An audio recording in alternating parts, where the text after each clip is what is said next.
જે રીતે સમગ્ર શહેરની અંદર આજે રિઝલ્ટ આવ્યા છે, વડોદરા મહાનગરપાલિકામાં જે ગયા વખતે 7 સીટ પર કોંગ્રેસ હતી એમાંથી એક ઘટાડો થઈને 6 સીટ પર કોંગ્રેસ થઈ છે અને ભારતીય જનતા પાર્ટીએ આ વખતે પણ 69 સીટો મેળવી છે।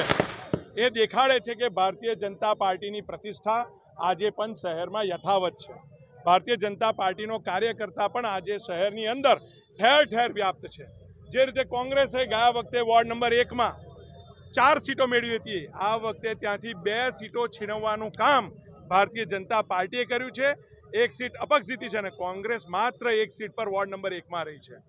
અને એ જ રીતે 8 નંબર પરની ઇલેક્શનમાં પણ જે રીતે હવામાન બગાડવામાં આવ્યું હતું, કદાચ ગંદી બોલી, તોછડું વર્તન, આ બધું કોંગ્રેસના ઉમેદવારોને નડી ગયું અને પ્રજાની વચ્ચે જે રીતે ભારતીય જનતા પાર્ટીનો કાર્યકર્તા સાલસતાથી પહોંચેલો હતો, ત્યારે ત્યાં પણ 4000ના માર્જિનથી 3 સીટ અને 2000ના માર્જિનથી 1 સીટ, આમ 4 સીટો ભારતીય જનતા પાર્ટીની આવી છે।